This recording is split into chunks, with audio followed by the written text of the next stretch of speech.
नमस्कार, Byju's exam prep IAS Hindi platform पर आपका स्वागत है।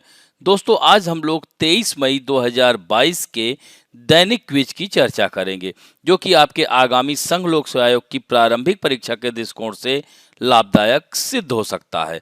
तो आइए पहले प्रश्न की ओर चलते हैं, जिसमें दिया गया है निम्नलिखित कथनों में से कौन सा से गलत है। अब यहाँ पर आपको गलत को ढूंढना है। तो यहाँ पर पहला कथन दिया गया है कि भारत बाहरी ऋण पर अपनी निर्भरता को उत्तरोत्तर कम कर रहा है तथा बाहरी ऋण से जुड़ी चिंताओं के कारण देश के कुल ऋण में घरेलू ऋण को बढ़ाने पर जोर दे रहा है। तो दोस्तों, यह कथन क्या सही है या गलत है? क्योंकि हमें इसमें ढूंढना है कि गलत कौन सा है। तो यह निश्चित रूप से अगर हम बात करते हैं तो यह गलत है, क्योंकि भारत बाहरी ऋण पर अपनी निर्भरता को कम नहीं कर रहा है बल्कि बढ़ा रहा है। दूसरा कथन है कि भारत के विदेशी ऋणों में वाणिज्यिक उधारी का अनुपात सर्वाधिक है। यह कथन सही है। अतः उपरोक्त में अगर हम बात करते हैं तो केवल एक जो है गलत है। तो उत्तर क्या हो गया? केवल एक, यानी 1 जो है गलत है। और दोस्तों, इससे संबंधित द इंडियन एक्सप्रेस में आई हुई खबर है, India has space to attract $90 billion डेब्ट फ्लोज आरबीआई, यानी भारतीय रिजर्व बैंक के एक अध्ययन में कहा गया है कि भारत के पास विदेशी ऋण के प्रारंभिक स्तर को देखते हुए $90 अरब यानी करीब 6,93,000 करोड़ रुपए के ऋण प्रवाह को आकर्षित करने का जगह है। तो अनुभव जन्य परिणामों से यही पता चला है कि भारत के मौजूदा विदेशी ऋण और सकल घरेलू उत्पाद अनुपात जो है 20% के मुकाबले अनुमानित सीमा स्तर पर जीडीपी के 23% और 24% के बीच की सीमा से अधिक है, जो कि अधिक ऋण प्रवाह को आकर्षित करने के लिए जगह का संकेत देता है। दोस्तों, यहां पर आप देख सकते हैं वित्त वर्ष 2012 में एनआरआई जमा 2.87 अरब डॉलर घटा था, यानी आरबीआई के नवीनतम आंकड़ों के अनुसार मार्च 2022 की समाप्त वित्तीय वर्ष में भारत में बकाया अनिवासी भारतीय जमा 2.875 बिलियन डॉलर गिरकर 139.020 बिलियन डॉलर हो गया है, जो एक साल पहले 141 बिलियन डॉलर से अधिक था। तो यह पॉइंट ध्यान रखेंगे। अब बढ़ते हैं दूसरे प्रश्न की ओर। निम्नलिखित में से कौन सी रिपोर्ट विश्व आर्थिक मंच से संबंधित है? दोस्तों, वैश्विक जोखिम रिपोर्ट, प्रभावी ऊर्जा संक्रमण सूचकांक, वैश्विक लिंग अंतर रिपोर्ट, वैश्विक आर्थिक संभावना रिपोर्ट, वैश्विक प्रतिस्पर्धा रिपोर्ट या विश्व आर्थिक आउटलुक। तो यहाँ पर बात की जा रही है कि जो यहाँ पर दी गई रिपोर्ट है उनमें विश्व आर्थिक मंच से संबंधित कौन कौन सी हैं। तो यहाँ पर आप देख सकते हैं कि 1 ये भी है, 2 भी है, 3 भी है, लेकिन यह नहीं है, और इसके बाद 5वीं है, 6ठी भी नहीं है। तो इसमें उत्तर होगा 1, 2, 3 एंड 5, यानी वैश्विक जोखिम रिपोर्ट, प्रभावी ऊर्जा संक्रमण सूचकांक, वैश्विक लिंग अंतर रिपोर्ट और वैश्विक प्रतिस्पर्धा रिपोर्ट यह वैश्विक आर्थिक मंच से संबंधित है। इस तरह के प्रश्न अक्सर आपके परीक्षाओं में आ जाया करते हैं। तो यह द हिंदू में आई हुई खबर है। इसमें वर्ल्ड इकोनॉमिक फोरम बैठक के लिए राज्य की टीमों ने दावोस, यानी यहाँ पर दिया है ना, state team pitch tent at Davos. तो यह दावोस में वर्ल्ड इकोनॉमिक फोरम की बैठक होती है। और दोस्तों, विश्व आर्थिक मंच की यह जो वार्षिक बैठक के लिए यहाँ लगभग 100 सीईओ और 1 दर्जन से अधिक सरकारी नेताओं के साथ स्विस की इसकी रिसार्ट शहर में भारतीय दल आत्मविश्वास से भरा हुआ है। और इस तरह से यह इस बैठक में महामारी से लड़ने में अपनी जो कहानियां हैं उसकी भी जिक्र करेगा। तो दावोस में इस बार भारतीय कहानी में राज्यों द्वारा निवेश और वैश्विक सहयोग के लिए अपनी मजबूत पिच बनाने का एक प्रमुख घटक भी है।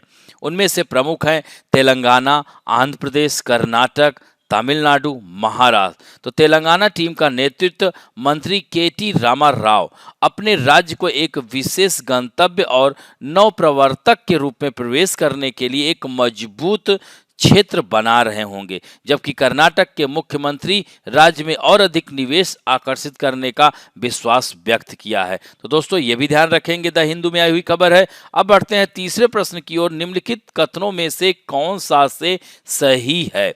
भारत के कृषि निर्यात में मूल्य के मामले में सबसे बड़ा हिस्सा चावल का है। दोस्तों यह कथन एकदम सत्य है। दूसरा है, विगत 5 वर्षों में भारत दुनिया में चीनी का सबसे बड़ा उत्पादक और निर्यातक देश बना हुआ। दोस्तों सबसे बड़ा उत्पादक तो है लेकिन निर्यातक देश नहीं है। तो यहाँ पर पहला कथन तो सही है, दूसरा सही नहीं है। तब ऐसे में उत्तर क्या होगा? केवल एक होगा। इससे संबंधित खबर द इंडियन एक्सप्रेस में आई हुई है। यहाँ पर आप देख सकते हैं 19% योगदान राइस का है। यहाँ पर शुगर का आप देख सकते हैं 9% है। और दोस्तों भारत दुनिया में चीनी का सबसे बड़ा उत्पादक है, जो प्रति वर्ष 2.5 करोड़ मीट्रिक टन से अधिक है, जो ब्राजील से काफी आगे हो गया है, जो कि 18.11 मिलियन मीट्रिक टन की दूरी पर है। तो इंडियन शुगर मिल्स एसोसिएशन ने घोषणा की है कि भारत में चीनी उत्पादन में 14.4% की वृद्धि देखी गई है और अक्टूबर 2020 तथा मई 2021 के बीच में यह 30.4 मिलियन टन रहा है। तो दोस्तों यहाँ पर इस खबर को जरूर देखिएगा, यहाँ यह इस आंकड़े को ही देख लेंगे, यही आपके लिए सफिशियंट रहेगा। अब बढ़ते हैं चौथे प्रश्न की ओर। निम्नलिखित संगीत वाद्य यंत्रों पर विचार कीजिए। कांजीरा, मृदंगम, घाटम, निम्नलिखित में से कौन कर्नाटक संगीत से संबंधित हैं? तो दोस्तों यह संगीत वाद्यंत्र हैं, यह तीनों कर्नाटक संगीत वाद्यंत्र से संबंधित हैं, अतः उत्तर सी होगा। इससे संबंधित द हिंदू में आई हुई खबर है। यहाँ पर आप देख सकते हैं संगीत कला निधि अवार्ड अनाउंस्ड। तो दोस्तों संगीत अकादमी ने कला निधि पुरस्कारों की घोषणा कर दी और इसमें 2020, 21 और 22 तीनों पुरस्कार विजेताओं की घोषणा की गई। क्यों? क्योंकि कोरोना की वजह से यह स्थगित कर दिया गया था। तो अकादमी के अध्यक्ष एन मुरली ने एक विज्ञप्ति में संगीत कला निधि पुरस्कार 2020 के लिए प्रसिद्ध गायक नवेली आर संतन गोपालन, 21 के लिए मृदंगम कलाकार तिरुवरूर भक्त वत्सलम और 22 के लिए वायलिन जोड़ी लालगुड़ी GJR कृष्णन और उनकी बहन विजय लक्ष्मी को दिया जाएगा। दोस्तों सारे अवार्ड इस बार तीनों कह सकते हैं यह दक्षिण भारत को ही गए हैं। अब यहाँ पर बात आ रही है कंजीरा, मृदंगम और घाटम। यहाँ पर इस चित्र से ही आपको दिख रहा होगा, यह तीनों जो है कर्नाटक के यह वाद्य यंत्र हैं। मृदंगम, वीणा, बांसुरी, वायलिन, तालम, घटम, कांजीरा, तंबूरा, नादस्वरम, हारमोनियम कुछ सामान्य वाद्य यंत्र हैं जो भरतनाट्यम नर्तक का साथ देते हैं। तो दोस्तों यहाँ पर मृदंगम देख रहे हैं, यह दक्षिण भारत का एक थाप यंत्र है। यह कर्नाटक संगीत में प्राथमिक ताल यंत्र होता है। इसे मृदंग खोल या मृदंगम आदि भी कहा जाता है। इसी तरह से देख रहे हैं घाटम है, इसी तरह से देख रहे हैं यह खंजीरा है। तो यह सब कर्नाटक संगीत के वाद्य यंत्र हैं। अब बढ़ते हैं विगत वर्ष यानी 2019 में आया हुआ प्रश्न है। प्रसिद्ध स्थान और नदी। पंढरपुर चंद्रभागा दिया है, त्रिचिरापल्ली कावेरी नदी दिया है, हम्पी मालप्रभा दिया है।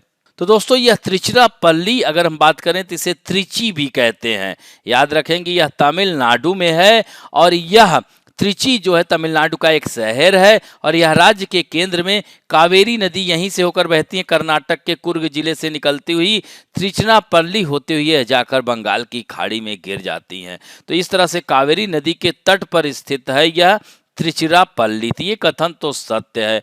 दूसरा है पंढरपुर। पंढरपुर भी महाराष्ट्र में स्थित यह शहर है। यह भीमा नदी घुमावदार बहाव के कारण यहाँ इसे चंद्रभागा कहा जाता है। तो भीमा क्या है? कृष्णा की सहायक नदी है। घाट प्रभा, मालप्रभा यह सब भी कृष्णा की सहायक नदी है। तो दोस्तों हम्पी मालप्रभा के किनारे नहीं है, इसे ध्यान रखेंगे। हम्पी शहर तुंगभद्रा नदी के किनारे है और हम्पी कहाँ है? कर्नाटक में स्थित है। तो 1 और 2 होगा यानी उत्तर ए होगा। अब बात करते हैं आज के fact of the day, hepatitis. यह बीमारी बहुत ही खतरनाक बीमारी होती है और इसमें लीवर सिरोसिस यानी लीवर का कैंसर हो जाता है। तो दोस्तों यहाँ पर दिया है द इंडियन एक्सप्रेस में आई हुई खबर है। दोस्तों इंडियन एक्सप्रेस में आई हुई खबर है, is unexpected hepatitis in children link to कोविड-19 यानी कोविड-19 से जोड़ा जा रहा है और इसमें करीब 348 बच्चों में अस्पष्टीकृत हेपेटाइटिस का निदान किया गया, जिनमें से कुछ का यकृत प्रत्यारोपण हुआ और बहुत कम संख्या में इसमें जो है मृत्यु हुई। तो वैज्ञानिकों ने कहा है कि कोविड-19 अध्ययन में यही पाया गया है कि कोविड-19 को बच्चों में गंभीर हेपेटाइटिस से जोड़ा जा सकता है, खासकर 5 वर्ष से कम उम्र के बच्चों में होता है, जिनमें दस्त और मतली सहित गैस्ट्रोएंटेराइटिस के शुरुआती लक्षण दिखे। इसके बाद इससे पीलिया हो गया, जिसे जॉन्डिस कहते हैं, और यही जब क्रॉनिक स्टेज में पहुंच जाता है तो हेपेटाइटिस का रूप ले लेता है। तो कई बच्चे एडेनो वायरस संक्रमण से संक्रमित पाए गए, जिनके बारे में माना जाता है कि यह स्थिति के विकास में भूमिका निभा रहे हैं। एडेनो वायरस आम वायरस का एक समूह है जो आंखों, वायुमार्ग, फेफड़ों, आंतों, मूत्र मार्ग, तंत्रिका तंत्र की परत को भी संक्रमित करता है। तो दोस्तों यह फिर विशेषज्ञों ने यही कहा कि इन लक्षणों को पूरी तरह से व्याख्या नहीं करता है, क्योंकि एडेनो वायरस आमतौर पर स्वस्थ बच्चों में हेपेटाइटिस का कारण नहीं बनता है। हालांकि British medical journal the Lancet में साझा की गई एक नई थ्योरी में कहा गया है कि इसके मूल में कोरोना वायरस संक्रमण हो सकता है। परिकल्पना के अनुसार एक कोविड-19 संक्रमण प्रभावित बच्चे के गैस्ट्रोएंटेरोलॉजिकल ट्रैक्ट में रह सकता है, जहां यह एडेनो वायरस के संपर्क में आ सकता है, जिससे प्रतिरक्षा प्रणाली ओवर रिएक्ट हो सकती है। तो दोस्तों जांच हाल ही में कोविड के साथ पिछले जोखिम और संक्रमण की ओर इसे मोड़ दिया गया है। तो यह कह सकते हैं कि यूके यूनिवर्सिटी ऑफ रीडिंग में वायरोलॉजी के प्रोफेसर इयान जेम्स ने कहा कि कोविड-19 से जुड़ी परिकल्पना यह कह सकते हैं कि इसे जोड़ सकते हैं। हालांकि उन्होंने ये भी कहा कि यह स्पष्ट नहीं है कि बच्चों को विशेष रूप से हेपेटाइटिस का सामना क्यों करना पड़ा है, बजाय इसके की प्रतिरक्षा प्रणाली के अधिक सक्रिय होने के कारण इसके व्यापक लक्षण हों। तो एक रहस्यमय वैश्विक हेपेटाइटिस प्रकोप की जांच कर रहे एक ब्रिटिश वैज्ञानिक ने विश्व स्तर पर सैकड़ों बच्चों को संक्रमित कर इस पे जांच किया गया। हाल ही में मानना है कि शोधकर्ता इसके कारण की पहचान करने के करीब पहुंच रहे हैं। फिलहाल यह अनिश्चित है कि इस समस्या की उत्पत्ति में इसकी क्या भूमिका हो सकती है। तो दोस्तों यह भी काफी महत्वपूर्ण था। तो इस तरह से आज का अंक समाप्त करता हूं। आशा करता हूं कि आप लोगों को आज का भी ये वीडियो अच्छा लगा होगा, और यदि अच्छा लगे तो प्लीज लाइक, शेयर, सब्सक्राइब और बेल आइकन दबाना ना भूलें। धन्यवाद।